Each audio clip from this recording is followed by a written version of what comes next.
예, CBS 라디오 박정희 한판승부 2부 문을 열었습니다. 예, 6.3 대선 이제 본투표까지 7일 남았습니다.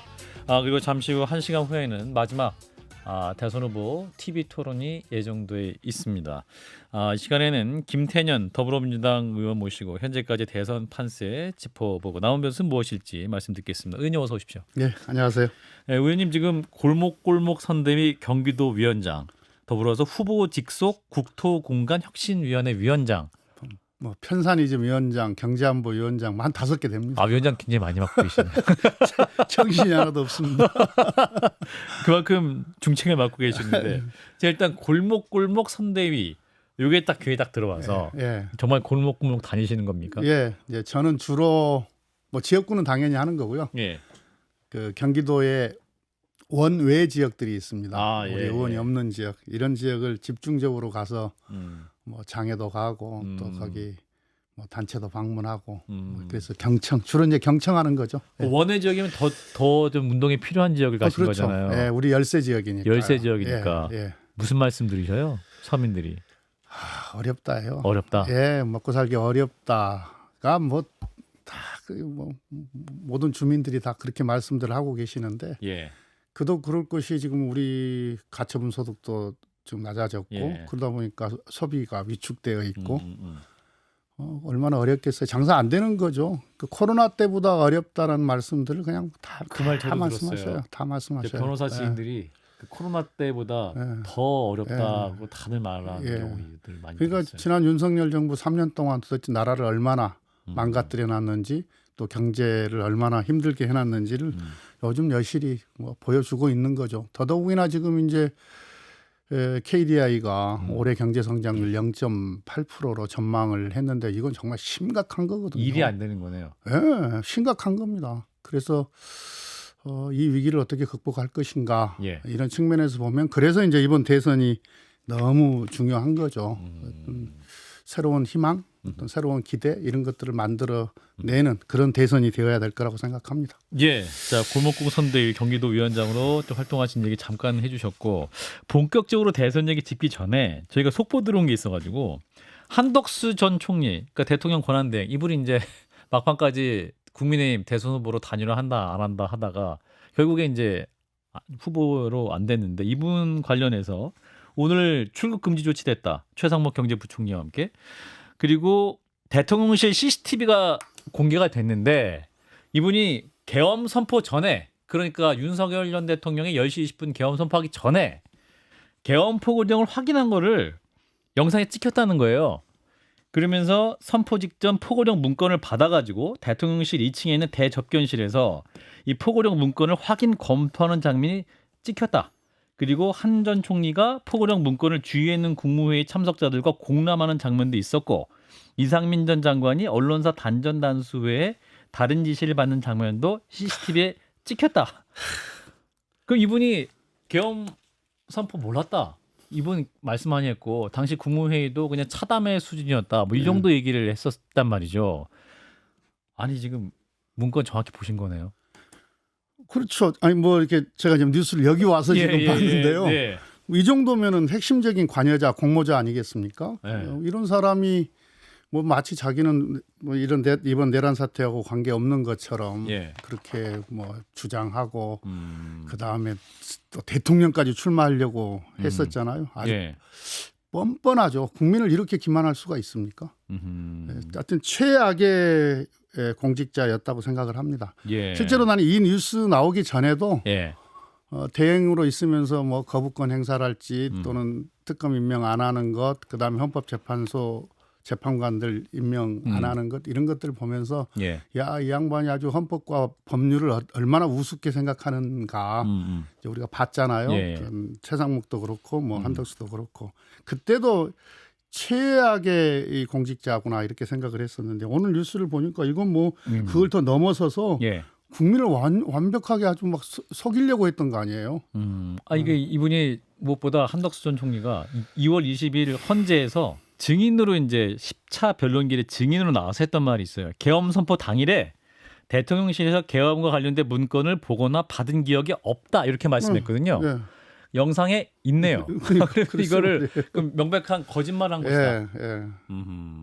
근데 이제 국민의힘에서 또 지금 이렇게 얘기 나오고 있는 나경원 의원 같은 경우는 한덕수 전 권한대행에 대한 경찰 조사는 명백한 선거 개입이다. 민주당의 내란몰이 프레임에 경찰이 직접 나서서 뭐 이렇게 출금지 조치 등을 해왔고 힘을 실어준 것이다. 뭐 이렇게 비판하고 이거 어떻게 판단하십니까? 아니 그렇게 이야기를 하면 되겠습니까? 지금 경찰 수사는 계속 진행 중에 있었고요. 아니 한덕수가 이렇게 국민을 상대로 해서 심각한 거짓말을 했다면 이걸 질타를 하고 할 얘기지. 예. 이걸 선거하고 연관시켜가지고 결부시켜가지고 이야기하는 것 자체가 그 자체도 뻔뻔한 거고요. 예.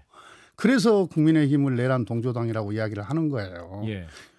이게 밝혀져 이게 얼마나 지금 분노스러운 일인데요. 예. 그러니까 거짓말을 너무 많았기 때문에 뭐 또 거짓말이 있었구나 이렇게 생각하기에는 너무나 또 이분도 가장 중요한 대선 후보 중 한 분을 거론했던 아니 전 국민을 상대로 해서 거짓말을 한 건데 예. 이거 아주 공분을 살 일입니다. 예, 이건 정말 또 깊이 다뤄야 될 문제라서. 예, 그럼요. 예, 인터뷰 초반인데 좀 여쭤봤습니다. 예. 자, 대선이 또 정말 얼마 남지 않았습니다. 7일 남았는데 현재까지의 판세는 의원님 어떻게 판단하고 계십니까? 뭐 여론조사상으로나 또는 저희들이 현장 뛰면서 이른바 체감온도 뭐 이런 걸로 놓고 봤을 때 우리 민주당의 이재명 후보가 앞서 있는 것은 뭐 사실이죠. 예. 그러나 또 선거는 항상 마지막까지 긴장의 끈을 놓아서는 안 된다고 생각을 합니다.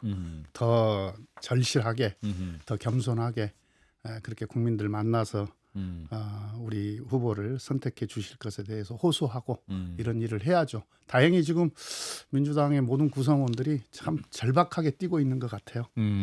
그렇군요. 모레부터 이제 사전 투표가 시작되고 이재명 후보는 29일에 이제 투표를 한다. 목요일이죠. 사전 투표를 한다고 하는. 의원님도 사전 투표 참여하십니까? 예, 저는 지금 일정상 그러니까 사전 투표 할 겁니다. 예, 목요일 혹은 금요일 날 하신다라는 건데, 뭐랄까요? 사전 투표 전까지 혹시 변수가 있을까요? 어떤 변수가 있을까요? 뭐 큰 변수는 없을 거라고 예측을 합니다. 예. 근데 또 예측 가능한 변수는 없는 거잖아요. 그렇죠. 예측할 수 없기 때문에 변수인 것이고. 예. 민주당 입장에서는 계속 마지막까지 겸손하게 준비를 한다. 이런 전략 간다는 말씀인데 잠시 후에 이제 TV 토론이 있습니다. 3차 TV 토론인데 그래도 생각보다는 화제가 되고 있습니다. 뭐 시청률은 원래는 통상적으로 20%인데 20% 넘지 않고 있다. 18, 19 나온다. 뭐 이렇게 얘기하고 있습니다만 요즘 또 유튜브로 많이 보시기 때문에 이전 시청률만큼 낮다고 해서 그게 또 정말 관심이 없는 것이 판단할 수 없는 거라고 판단을 하고 진짜 지난 1차 TV 토론은 의원님은 어떻게 보셨어요? TV 토론은 달리 말하면은 이제 어떻게 보면은 국민들한테 면접 보는 거 아니겠어요? 그렇죠. 공직자 특히 최고 공직자 대통령이 되기 위해서 내가 어떤 자질을 갖고 있고 얼마만큼 준비되어 있는지를 이제 말씀드리는 기회가 될 텐데 제가 1, 2차 토론회를 보면서 참 그 김문수 후보나 이준석 후보가 자격도 없고 참 우리나라 같이 이렇게 큰 나라를 경영할 준비도 안 되어 있구나 이렇게 느꼈어요. 그래서 참 이재명 후보가 참 고생 많이 하고 있다 이런 생각을 했었죠. 그러니까 우리가 이제 인구가 5천만이 넘고 1인당 국민소득이 3만 불이 넘는 나라 아닙니까? 전 세계 7개밖에 없는 나라예요. 직업의 개수가 2000년대 초반에 한 2만 개였다가 지금 한 3만 개 정도 된다고 하는 거 아닙니까? 얼마나 다양화된 다원화된 그런 사회입니까? 그래서 어떤 이 국가 경영과 관련해서는 아주 종합적이고 입체적인 이런 사고가 필요한 거죠. 경험도 필요한 거고.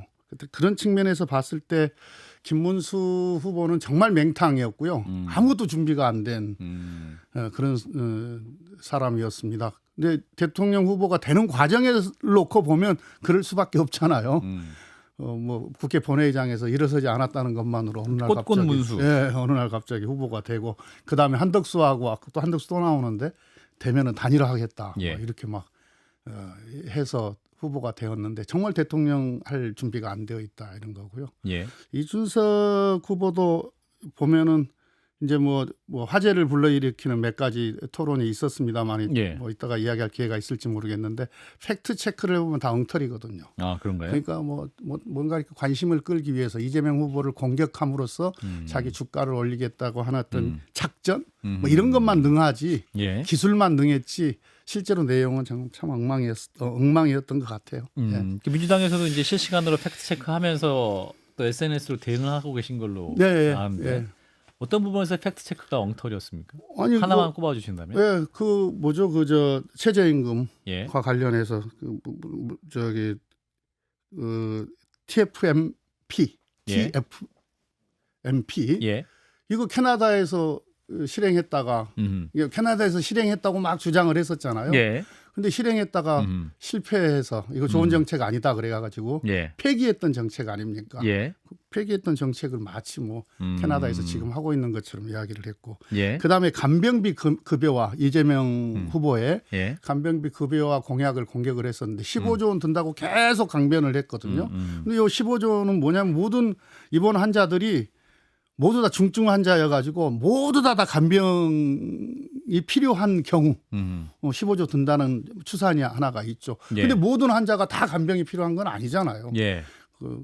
이렇게 아주 다 모든 환자를 다 중증 환자로 지금 그렇게 계산하고 추산을 한 거였는데 예를 들어 중증 환자에 한했을 때는 뭐 1, 2조면 된다라고 하는 그런 추산도 있고요. 예. 통계도 있고 또 조금 그보다 조금 더 들어간다는 더 든다는 또 뭐 추산도 있습니다. 예. 이런 것들을 다 따져보고 이야기를 해야 되는데 무조건 뭐 15조다 이런 식으로 이야기를 주장을 했었잖아요. 그러니까 그게 사실이 아닌 거죠.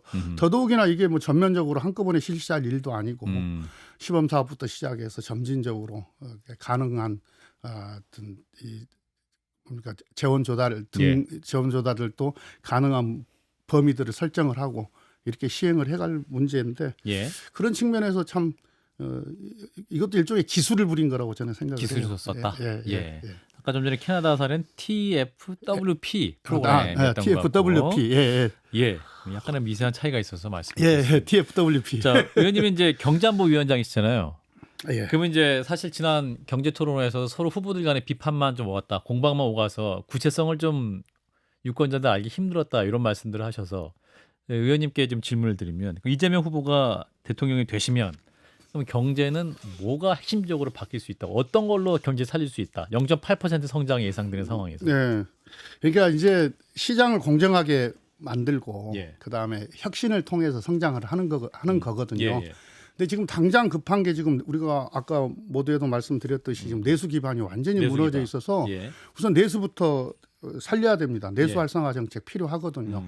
근데 모든 나라들이 내수가 위기에 처했을 때 이걸 긴급하게 활성화하는 것은 역시 재정을 통해서 하는 거거든요. 그래서 재정 투입과 관련해서는 추경도 검토를 해야 될 거고 후보도 지금 그렇게 이야기를 하고 있지 않습니까? 아하.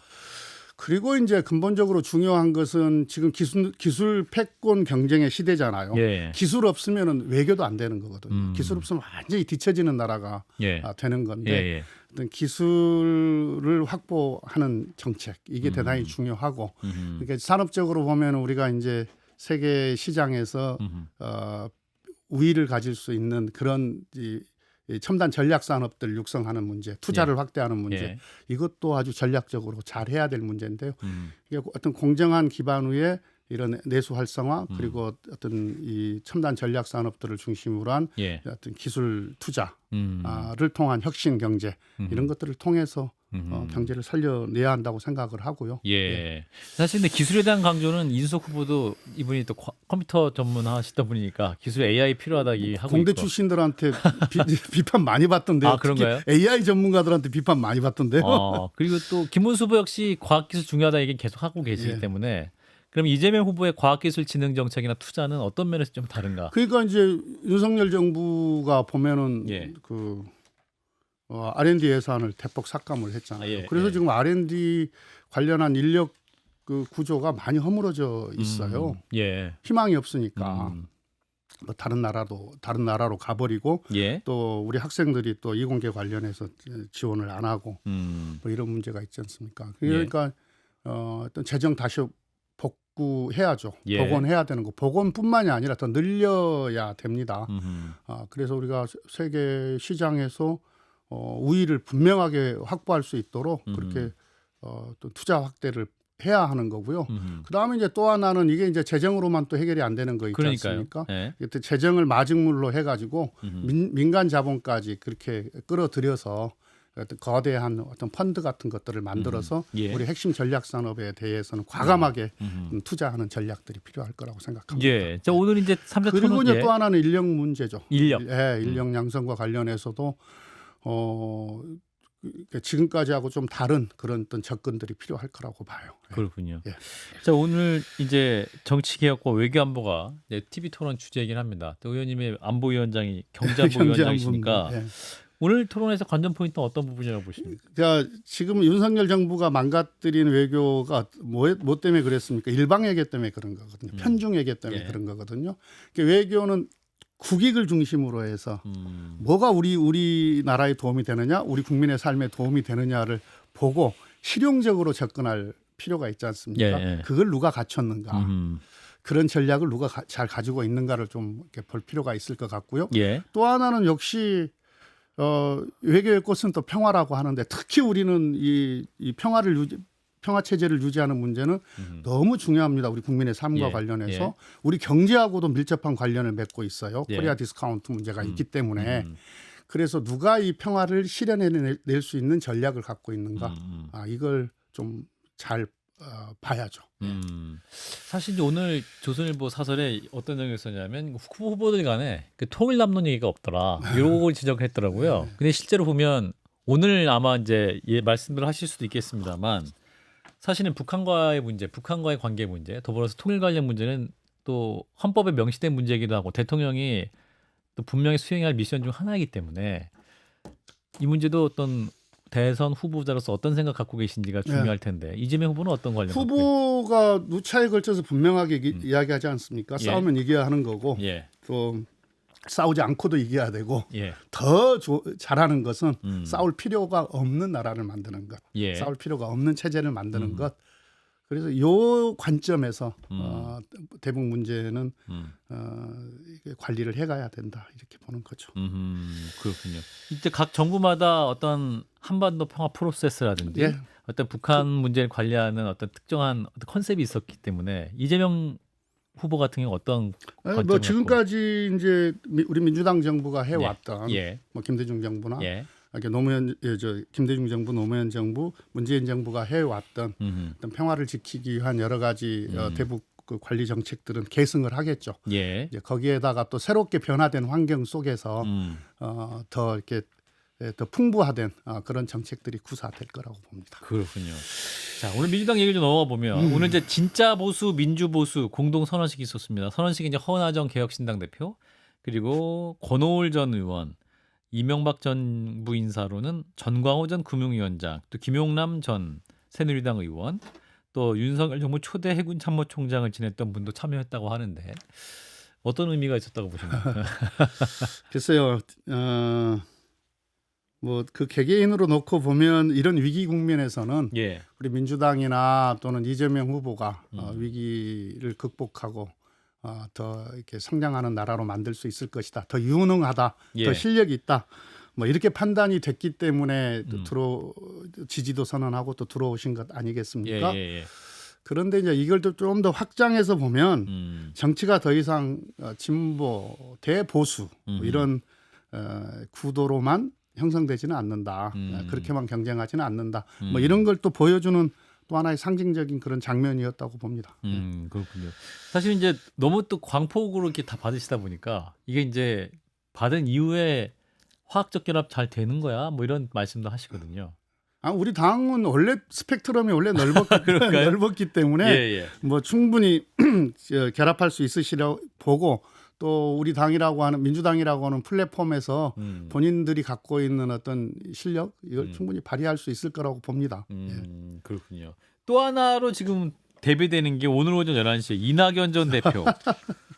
또 사실 민주당 당대표까지 하셨잖아요. 웃을 일이 아닙니다. 예. 그 세밀의 민주당 상임 고문인데 이분이 기자회견에서 김문수 후보 지지 선언을 하고 개헌, 공동정부, 합의를 발표를 했습니다. 눈앞에 닥친 괴물 독재 국가 출연을 막겠다라는 건데, 그러니까 괴물 독재 국가라 하면 아마도 이분 입장에서는 이재명 후보가 대통령이 되면 괴물 독재 국가가 출연한다라는 것을 가정하고 있는 것 같습니다. 어떤 말씀 주시겠습니까?